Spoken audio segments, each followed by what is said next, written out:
जज साहब, शायद आपको याद होगा, आज से 3 साल पहले ये गोल्ड मेडल आपने एमके गांधी लॉ कॉलेज की first class first student Megha Dikshit को अपने हाथों से पहनाया था। आज वही गोल्ड मेडलिस्ट आपसे ये कहना चाहती है कि ये आदमी जो आपके सामने खड़ा है, ये समाज के नाम पर एक कलंक है। He is a rapist, he is a murderer। इसने मेरे साथ बलात्कार किया है, मेरी आंखों के सामने मेरे माँ बाप को काट दिया। इस आदमी को हमारे समाज में रहने का कोई हक नहीं है, your honour. Objection, your honour. Please let me finish. Mister Mirchandani, इन्हें बोलने दीजिए। मैं जानती हूँ मिस्टर मिर्चंदानी क्या कहने वाले हैं, क्योंकि कानून की सारी किताबें मैंने भी पढ़ी हैं, और मैं ये भी जानती हूँ कि किताबों में जो भी लिखा होता है वो कोर्ट और कचहरी में नहीं होता।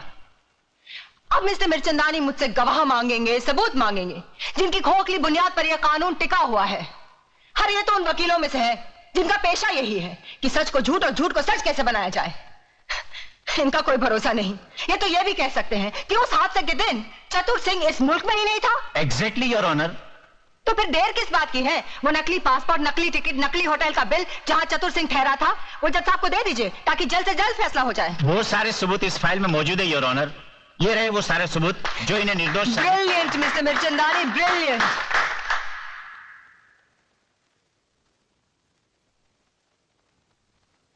मिस मेघा दीक्षित, आखिर आप कहना क्या चाहती हैं? जज साहब, मैं सिर्फ इतना चाहती हूँ कि आप इन झूठे सबूतों का गला घोटकर एक ऐसा सही फैसला सुनाए जिससे आने वाले कल में चतुर सिंह जैसे भेड़िए पैदा ना हो, जो फिर से समाज, कानून, औरतों और बच्चों के साथ खेलने की हिम्मत ना करे। योर ऑनर, कानून की शिक्षा में गोल्ड मेडलिस्ट होने के नाते मिस मेघा दीक्षित दलीलें तो बहुत अच्छी कर लेती है, मगर वो शायद ये भूल गई है कि अदालत में दिल छू लेने वाली दलीलें नहीं चलती। देश को बेचने वाले गद्दार, स्मगलर्स, क्रिमिनल्स का केस लड़ते लड़ते पैसों के लिए तुमने अपने आप को कानून के साथ बेच दिया है। तुम जैसे वकीलों का दिल होता है मिस्टर मिर्चंदानी। अरे तुमसे तो वो वेश्याएं अच्छी होती हैं जो बेचती जरूर है मगर अपना जिस्म बेचती हैं, अपने देश को, अपनी आत्मा को, अपने ईमान को नहीं बेचती। तुम जैसे चंद वकील इस कानून और अदालत की तौहीन हो। अरे अगर मेरा बस चले तो मैं तुम सबकी डिग्रियां छीन लूं। Miss Megha, control yourself. Control? अरे क्या कंट्रोल करूं जज साहब, क्या कंट्रोल करूं? अरे एक नारी की इज्जत लुट जाने के बाद भी अगर उसे रो रो कर अपने इंसाफ की भीख मांगनी पड़े तो शर्म आनी चाहिए ऐसे कानून को और उसके रखवालों को। मिस मेघा, यह अदालत की तौहीन है। तुम इंसाफ मांगने आई हो या छीनने? जज साहब, किसने कहा कि इंसाफ मांगने से मिलता है? अरे इंसाफ ना ही मांगने से मिलता है और ना ही छीनने से। आज तो इंसाफ बिकता है, सिर्फ बिकता है। इसीलिए चतुर सिंह जैसे वैशी दरिंदे अपना सीना तान कर समाज में घूमते हैं, कानून को रुमाल समझकर अपनी जेब में रखते हैं। Your honour, miss Megha Dikshit बिना मतलब की बातें करके अदालत का वक्त जाया कर रही है, इसलिए मैं अदालत से रिक्वेस्ट करता हूं कि अदालत अपना फैसला सुनाए। अरे ये क्या फैसला सुनाएंगे? क्या फैसला सुनाएंगे? ये फैसला मैं सुनाती हूँ। तमाम गवाहों के बयानात और सबूत की बिना पर अदालत इस फैसले पर पहुंची है कि श्री चतुर सिंह जनता के सेवक बेकसूर है, इसलिए इन्हें बाइज्जत बरी किया जाता है। ये नाम का फैसला जज साहब। मेरी बात सही निकली। जज ने उन झूठे गवाह और खोखले सबूतों की बुनियाद पर चतुर सिंह को छोड़ दिया और मैं अदालत के कटहरे में खड़ी अपने देश के अपाहिज कानून को देखती रही।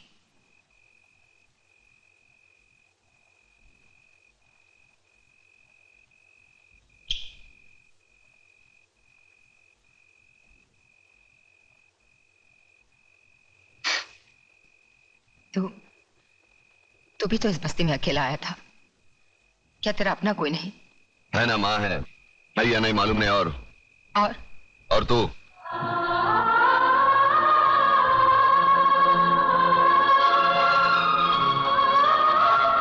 कभी किसी को लूटा नहीं, हराम का खाया नहीं, बेवड़ा नहीं पीता। बीड़ी पीता हूं, मुंह से बदबू आती है, सोच ले।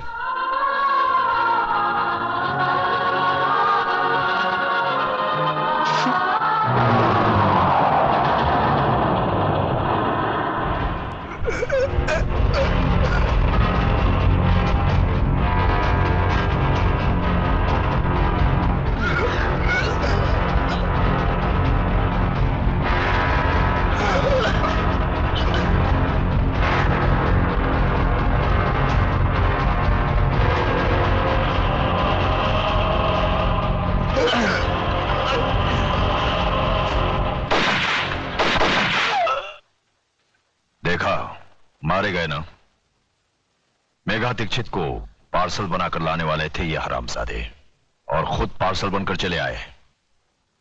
बशीरा, उस कुत्ते को सबक सिखाने का कोई ऐसा रास्ता ढूंढो कि वो तो क्या, पूरा का पूरा इलाका कांप उठे। लक्ष्मीदास जी, अपने माथे का पसीना पोंछ डालो और मेरी बताई बातों को अपनी खोपड़ी में डालो, समझे? चलता हूं अब।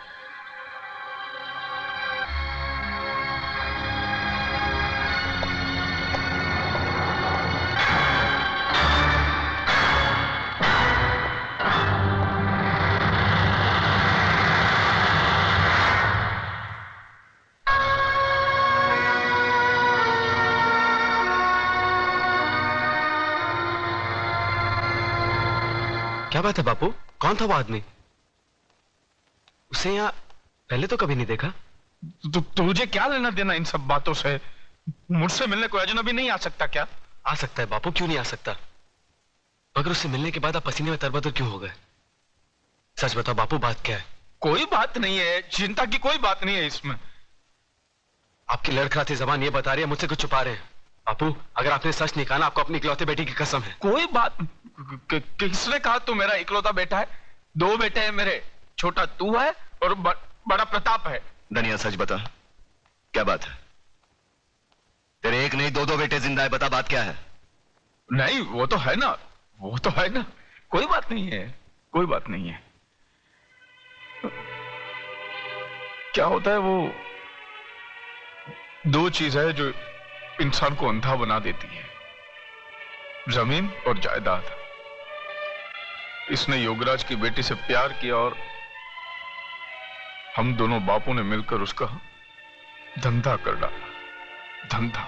अच्छी लड़की है, लड़की अच्छी है। और योगराज, वो तो साला बहुत बड़ा खिलाड़ी आदमी है और मैं सीधा साधा व्यापारी। उसके खेल में मैं फंस गया हूं।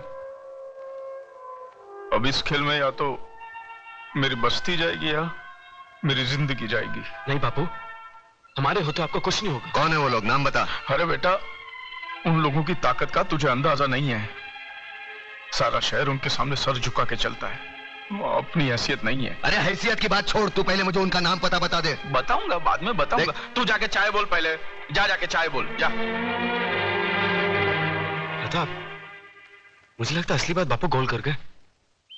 मैं ये बात कभी नहीं मान सकती अतुल। मैं अपने डैडी को अच्छी तरह जानती हूँ।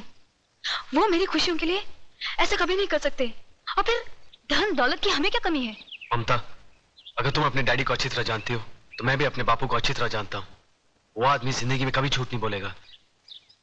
मुझे तो डर है कहीं अपने प्यार को। हमारे प्यार को कुछ नहीं हो सकता अतुल, कुछ नहीं। और एक बात मेरी भी सुन लो, अगर मेरे डैडी ने हमारे प्यार का सौदा किया है तो मैं अपने प्यार के लिए सब कुछ छोड़ सकती हूँ। और सब कुछ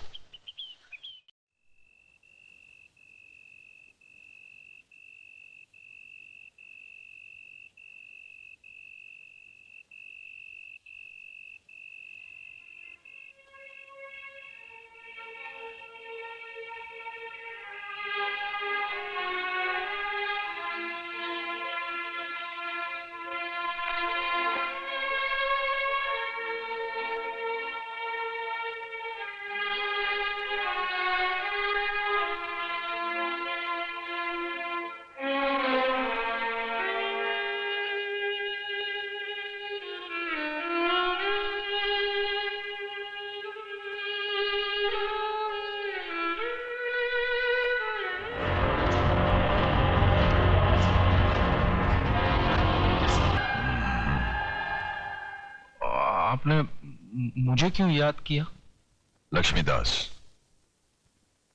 दुनिया में ऐसे बहुत सारे लोग हैं जिनको कोई चीज पसंद आ जाती है तो वो उसे छीन लेते हैं, मगर हम उनमें से नहीं हैं। हमें जो चीज पसंद आ जाती है हम खरीद लेते हैं। तुम्हारा लक्ष्मी नगर हमको बहुत पसंद है। वहां युगराज के साथ हम बहुत बड़ा कॉम्प्लेक्स बनाना चाहते हैं। ये सूटकेस के अंदर 3 करोड़ रुपए कैश है और तुम्हारे सामने ये एग्रीमेंट के साथ 2 करोड़ का चेक है। दाम बिल्कुल बराबर है म्यूनिसिपैलिटी के वैल्यूएशन के हिसाब से। अब इस एग्रीमेंट पे साइन करो, खोखे उठाओ और ऐश करो। मगर ये मुझे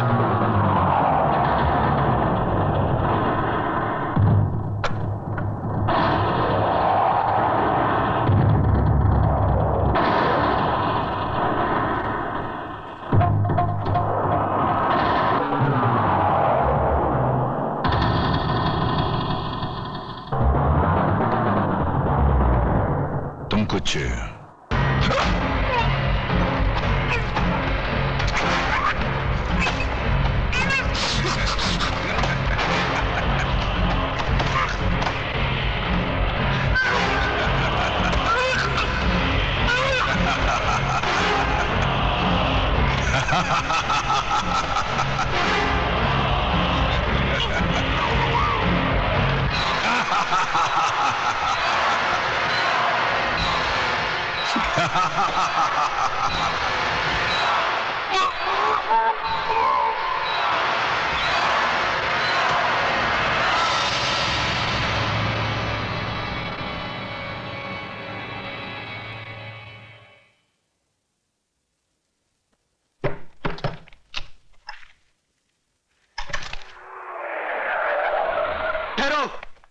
लाश को कोई भी हाथ नहीं लगाएगा।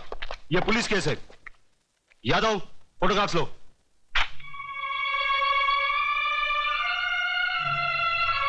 लगता है इन्होंने आत्महत्या की है। दिखाई नहीं देता? इन्हें मारकर लटका दिया गया है। इसका फैसला ना आप कर सकती है ना हम। हवलदार, डेड बॉडी को नीचे उतारो।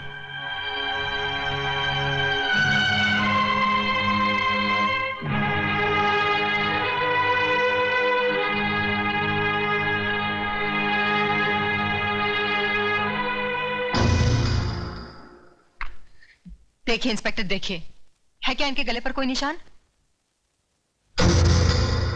अरे आदमी जब आत्महत्या करता है तो उसके गले पर निशान होते हैं, उसकी जबान बाहर निकल आती है। साफ साफ नजर आ रहा है कि इन्हें मारकर लटका दिया गया है। मेघा जी प्लीज, आप हमें हमारी कार्रवाई पूरी करने दीजिए। हाँ करो, कार्रवाई करो। अरे इस्माइल भाई साहब को एक साहब के लिए चाय बोलो, कुर्सी लाओ, लिखो जो जी में आए वो लिखो, और बाद में डाल देना पुलिस थाने के किसी गोडाउन में सड़ने के लिए जहां लाखों के सड़ रहे। लिखो लिखो। इस तरह गर्म होने से कोई फायदा नहीं। जो हो चुका सो हो चुका। लक्ष्मीदास जी की मौत का मुझे भी अफसोस है। अरे बाबा ज्यादा अफसोस मत करो, मेरा धनिया उठ जाएगा कहीं। Mister Pratap, please shut your mouth and keep quiet. What do you mean keep quiet? What do you think about yourself? हाँ, ये खाकी वर्दी पहन ली, ऊपर टोपी पहन ली, हो गए कानून के रखवाले। अरे कानून यहां से जानो, यहां से जताओ, पहले अपने खून में बहती हुई बेईमानी को मिटाओ। निकले कार्रवाई करने। साला कोर्ट इनकी, कानून इनका, सबके सब साले मिले हुए। ना खुद गुनाहगार है, वो क्या लिखेगा रिपोर्ट? इन्हें पोस्टमार्टम के लिए हॉस्पिटल ले जाना पड़ेगा। हवलदार, ए हवलदार, ए संभाल के। ए देख, यहाँ छोटा मगज होता है, उसको धक्का लगेगा ना तो आदमी मत।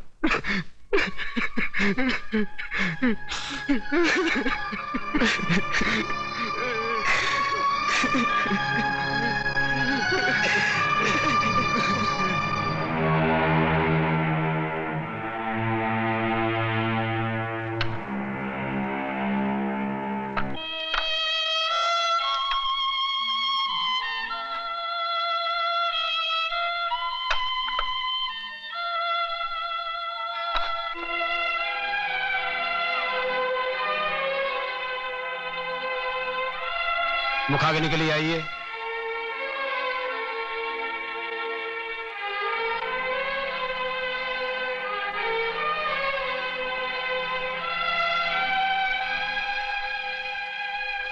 बड़ा बेटा होने के नाते मुझे एक वचन दे, मैं जिधर भी मरूं ना, मेरी चिता को तू ही आग लगाना।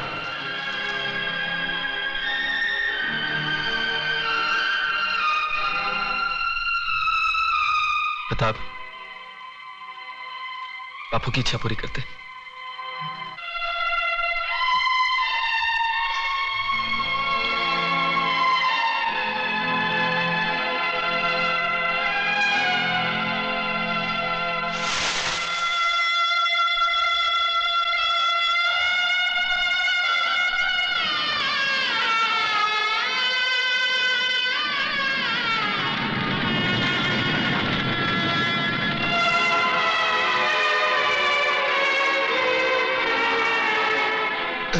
मैं हूं ना, मैं हूं ना।